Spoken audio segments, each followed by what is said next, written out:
ಕೇಳುವಾಗ ನೀವು ಯಾಕೆ ಮಾಡಂಗಿಲ್ಲ ಅಂತ ಕೇಳಿದ್ರೆ ತ್ರಾಸ ಮಾಡ್ಕೋತಾರ. ಶಾಸಕರದ್ದು ಒಂದು ಪಾಲಿಸಿ ಇತ್ತೀಚೆಗೆ ಒಂದು ಏನಾಗಿತ್ತು ಅಂದ್ರೆ ಸೋಷಿಯಲ್ ಮೀಡಿಯಾದಾಗ ಅವ್ರು ಬಂದ ಕೂಡಲೇ ಅವ್ರಿಗೊಂದು ಕುರ್ಚಿ ಹಾಕಬೇಕು, ಶಾಲ್ ಹಾಕಬೇಕು, ಹಾರ ಹಾಕಬೇಕು, ಜಿ ಹುಜೂರ್ ಅಂತ ಹೇಳಿಕಿಸಿಂದ ಅವ್ರ ಹಿಂಬಲ್ಲ ಅಡ್ಡಾಡಬೇಕು. ಅದು ಹೋರಾಟಗಾರರಿಗೆ ಆಗಂಗಿಲ್ಲ. ಅದನ್ನ ಹೋರಾಟಗಾರ ಮಾಡಲಾರ್ದಕ್ಕೆ ನಮ್ಮ ಮೇಲೆ ಅವ್ರ ಹಿಂಬಾಲಿಗರು ಯಾವತ್ತೂ ಸಹಿತ ದಬ್ಬಾಳಿಕೆ ಮಾಡೋಕೆ ಹತ್ಯಾರ. ಕಳೆದ ಅಕ್ಟೋಬರ್ ತಿಂಗಳದೊಳಗೂ ಒಂದು ಸಲ ಬನಹಟ್ಟಿ ಪೊಲೀಸ್ ಸ್ಟೇಷನ್ ಒಳಗೆ ನನ್ನ ಮೇಲೆ ಹಲ್ಲೆ ಮಾಡೋಕೆ ಪ್ರಯತ್ನ ಮಾಡಿದರು. ಶಾಸಕರಿಗೆ ನೀವು ಹಂಗಂತೀರಿ ಹಿಂಗಂತೀರಿ, ಸಭೆ ಒಳಗೆ ಅವ್ರ ಬಗ್ಗೆ ಮಾತಾಡ್ತೀರಿ ಅಂತೇಳಿ. ಅಲ್ಪ, ನಾನು ಮತ ನೀಡಿಕೆಯಿಂದ ಆಯ್ಕೆ ಮಾಡಿದಂಥ ಶಾಸಕ, ನನ್ನ ತೆರಿಗೆ ಹಣದೊಳಗೆ ಪಗಾರ ತೊಗೊಳಕತ್ತಾನೆ ತಿಂಗಳಿಗೆ 3 ಲಕ್ಷ. ಅವನ್ನ ಕೇಳಾರ್ದ ಮತ್ತಾರಿಗೆ ಕೇಳ್ಬೇಕು. ಹೌದು, ಅವನು ಮಾತಾಡ್ಸಕ್ಕೆ ಹೋದ್ರು ಸಹಿತ ಅವ್ರ ಹಿಂಬಾಲಿಗರು ಮಾತಾಡ್ಸಕ್ಕೆ ಕೊಡಂಗಿಲ್ಲ. ಅವ್ರನ್ನ ಇಂಥ ಪ್ರವೃತ್ತಿಯಲ್ಲಿ ಬೆಳೆದೈತಿ.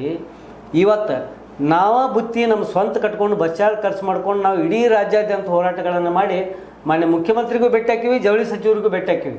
ನಮ್ಮ ಕೆಲಸ ಕೇಳ್ತೀವಿ ರೀ. ನಾವೇನು ನೋಡ್ರಿ, ನಿನ್ನ ಆಸ್ತಿ ನನಗೆ ಬರೆದು ಕೊಟ್ಟಂತ ಕೇಳಕತ್ತಿಲ್ಲ, ಆಮೇಲೆ ನಿನ್ನ ಮನಿ ಟ್ರಾನ್ಸ್ಫರ್ ನನಗೆ ಮಾಡತ್ತೆ ಕೇಳಿಲ್ಲ, ಏನೂ ಕೇಳಿಲ್ಲ. ನನ್ನ ಹಕ್ಕು ನಾ ಕೇಳಾಕತ್ತೀನಿ.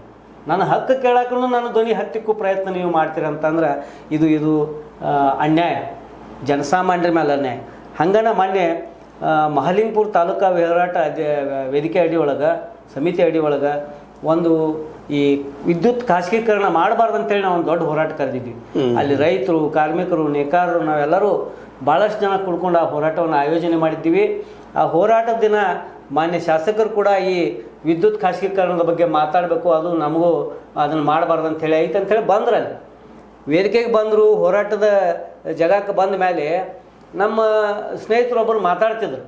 ಅವರು ಕೇಂದ್ರ ಸರ್ಕಾರನೂ ಖಾಸಗೀಕರಣದೊಳಗೆ ಪಾಲೈತಿ ಅಥವಾ ಖಾಸಗೀಕರಣ ಮಾಡಾಕತ್ಯಾರ, ರಾಜ್ಯ ಸರ್ಕಾರನೂ ಖಾಸಗೀಕರಣ ಮಾಡಬಾರ್ದು ಅಂತೇಳಿ ವಿಷಯವನ್ನು ಪ್ರಸ್ತಾಪ ಮಾಡ್ತಾ ಇರುವಾಗನ ಇವರು ವಿರೋಧ ವ್ಯಕ್ತಪಡಿಸಿ, ಯಾಕೆ ವಿರೋಧ, ನಮ್ಮ ಕೇಂದ್ರ ನಮ್ಮ BJP ಸರ್ಕಾರ ಕಾರಣಕ್ಕೆ ವಿರೋಧ ಮಾಡಿದ್ರು. ಅದಕ್ಕಾಗಿ ವಿರೋಧ ಮಾಡಿಕೆಸಿಂದ ಅಲ್ಲಿಂದ ಸಭೆಯನ್ನ ಪೂರ ಗೊಂದಲದ ಕೀಡು ಮಾಡಿ ಇವತ್ತು ಖಾಸಗೀಕರಣ ಆಗೋದು BJPನೂ ಅಷ್ಟೇ ಸಹಕಾರ ಕೊಟ್ಟದ. ಸೆಂಟ್ರಲ್ ಗೌರ್ಮೆಂಟ್ ಇವನ್ ಅದಾನಿ ಅಂಬಾನಿ ಅಂಥವ್ರಿಗೆ ಎಲ್ಲರೂ ಟ್ರಾನ್ಸ್ಫರ್ ಆಗೈತಿ. ಈ ದೇಶದ PSUಗಳು 32 PSUಗಳನ್ನು ಅವ್ರಿಗೆ ಸಮರ್ಪಣೆ ಮಾಡೋ ದುಡ್ಡು ಗಂಟೆ ಕೊಟ್ಟು ಹೋಗಿಬಿಟ್ಟದ. ಮತ್ತು ಅದನ್ನು ಕೇಳಬೇಕಲ್ರಿ, ಕೇಳಬಾರ್ದು ಹೇಳಿದ್ರು. ನೋಡ್ರಿ, ಪ್ರತಿಯೊಬ್ಬರು ಪ್ರಶ್ನೆ ಮಾಡೋಕೆ ಹಕ್ಕೈತಿ. ಒಬ್ಬ ಶಾಸಕನಿಗಿರ್ಬೋದು, ಕೌನ್ಸಿಲರ್ಗಿರ್ಬೋದು, ಮುಖ್ಯಮಂತ್ರಿಗಿರ್ಬೋದು, ಪ್ರತಿಯೊಬ್ಬರು ಕೂಡ ಚರ್ಚೆ ಮಾಡಬೇಕು. ಹಲ್ಲೆ ಮಾಡೋದು ಮೇಲೆ ಬರುವಂಥ ತಪ್ಪದ. ಆರೋಗ್ಯಕರ ಚರ್ಚೆ ಮಾಡ್ಬೇಕು. ಮತ್ತು ಅವ್ರಿಗೆ ನಮ್ಮ ಸ್ನೇಹಿತರು ನಾವು ಎಲ್ಲರೂ ಅಲ್ಲಿ ನಮ್ಮವರೆಲ್ಲ ವಿನಂತಿ ಮಾಡ್ಕೊಂಡ್ರವ್ರು, ನೀವು ತಡೀರಿ, ಕೇಳ್ರಿ, ಅವ್ರು ಏನು ಹೇಳ್ತಾರೆ, ಆಮೇಲೆ ನೀವು ಅವಕಾಶ ಕೊಡ್ರಿ. ಒಂದು ಏನಾಗಿಬಿಟ್ಟತಿ ಅಂದ್ರೆ, ಇತ್ತೀಚೆಗೆ ಏನು ಈ ನಮ್ಮನ್ನು ಆಳುವಂಥವ್ರು ಅದಾರಲ್ಲ, ಅವ್ರು ಹೆಂಗಂದ್ರೆ ನಾವು ಜನ ಕೂಡಿಸ್ಬೇಕು, ಗುದ್ದಾಡಿ ಎಲ್ಲ ಜನ ಕೂಡಿಸ್ಬೇಕು, ಪ್ಲಾಟ್ಫಾರ್ಮ್ ರೆಡಿ ಮಾಡಬೇಕು. ಅವ್ರು ಅಲ್ಲಿ ಬರೋರು ಮಾತಾಡಿಕೆಸಿಂದ ಚಪ್ಪಾಳಿ ಹೊಡಿಸ್ಕೊಂಡು ಹೋಗಿಬಿಡೋರು. ಅವ್ರ ವಿರೋಧ ಬಂತಪ್ಪ ಅಂದ್ರೆ ಅದಕ್ಕೆ ಪ್ರತಿಭಟನೆ ರೂಪ ಮತ್ತೆ ರೂಪದಾಗ ಮಹಲಿಂಗಪುರ ತಾಲೂಕಾ ಹೋರಾಟದ ವೇದಿಕೆಗೆ ಪ್ರತಿ ಸಾರಿ ಬಂದಾಗ ಆ ನಮ್ಮ ಶಾಸಕರಿಗೆ ಇಷ್ಟು ಕಿರಿಕಿರಿ ಆಗೇ ಐತಿ. ಆದರೂ ಅವತ್ತು ಬಂದ್ರು. ಬರಲಿ, ಬಂದು ಆರೋಗ್ಯಕರ ಚರ್ಚೆ ಮಾಡಿ ವಿಷಯ ಪ್ರಸ್ತಾವನೆ ಮಾಡಬೇಕು, ಅದನ್ನೆಲ್ಲ ಚರ್ಚೆಗಳನ್ನು ಆಗಬೇಕು.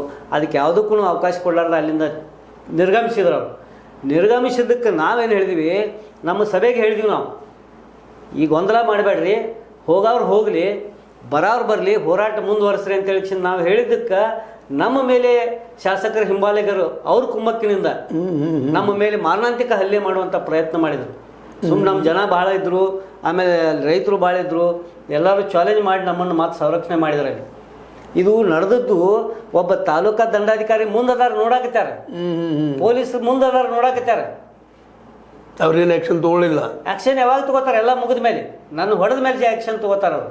ಸೊ ಇಂಥ ಒಂದು ನಿಮ್ಮ ಮೇಲೆ ಕೈ ಮಾಡಿದ್ರು, ಅವತ್ತು ಕೈ ಮಾಡಿದ್ರು, ಹೊಡೆಯೋದು ನಿಮಗೆ ವಿಡಿಯೋದಾಗ ಬರಲಿಲ್ಲ ಏನು? ಈ ರೀತಿ ವರ್ತನೆಗಳು ನಡೆಯಾಕತ್ಯಾವ.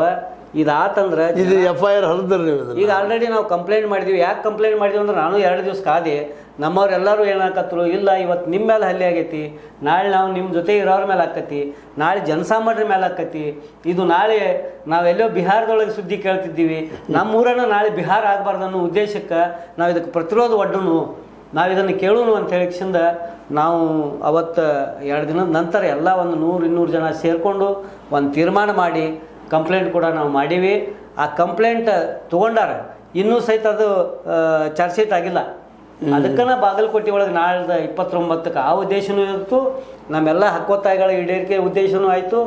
ಒಂದು ಪ್ರತಿಭಟನೆಯನ್ನು ಕೂಡ ಕರೆದೀವಿ. ಯಾಕಂದ್ರೆ ಈ ರೀತಿ ಹಾಡು ಹಗಲೇ ಒಬ್ಬ ಹೋರಾಟಗಾರನ ಮೇಲೆ, ಜನಸಾಮಾನ್ಯನ ಮೇಲೆ, ಜನಸಾಮಾನ್ಯರ ಬೇಡಿಕೆ ತೆಗೆದುಕೊಂಡು ಹೋಗ್ತಾ ಇದ್ರಿ, ಖಾಸಗರನ್ನ ಆಯ್ತಪ್ಪ ಅಂದ್ರೆ ತ್ರಾಸ ಆಗುತ್ತೆ, ತೊಂದರೆ ಆಗೈತೆ ಬಡವರಿಗೆ ಅನ್ನುವಂಥ ಕಾರಣಕ್ಕಾಗಿ. ಸರ್ ನಿಮಗೊಂದು ನಿಜವಾದ ಸಂಗತಿ ಹೇಳ್ತೀನಿ, ಎಷ್ಟು ಜನ ನೋವು ಮಾಡ್ಕೊಂಡಾರ ಈ ಘಟನೆ ಅಂತಂದ್ರೆ, ಸ್ವತಃ ನನ್ನ ಹೆಂಡ್ತಿನ ಅವತ್ತು ಆಕಿಗೆ ಶುಗರ್ BP ಹೆಚ್ಚಾಗಿ ಆಸ್ಪತ್ರೆಗೆ ಅಡ್ಮಿಟ್ ಮಾಡಿದೆ ನಾನು. ಇವತ್ತು ಆಕಿದ 45,000 ರೂಪಾಯಿ ಖರ್ಚು ಬಂತು. ಯಾರು ಕೊಡೋಕೆ ಸಾಧ್ಯ ಐತಿ? ನಾವು ನಮ್ದು ಬುತ್ತಿ ಕಟ್ಕೊಂಡು ನಾವು ಅಡ್ಡಾಡಕತ್ತೀವಿ. ಅಂಥ ಸಮಯದೊಳಗೆ ಅನ್ಎಕ್ಸ್ಪೆಕ್ಟೆಡ್ ಹೌದು, ನನ್ನ ಹೆಂಡತಿನ ಬದುಕಿಸೋ ಪ್ರಯತ್ನ ಭಾಳ ನಾವು ಮಾಡಬೇಕಾಯ್ತು ಈ ಹೋರಾಟದ ಮಧ್ಯದೊಳಗೂ. ಅದರ ಜೊತೆಗೇನ ಏನು ನಮ್ಮ ಜೊತೆ ಇರ್ತಾರೆ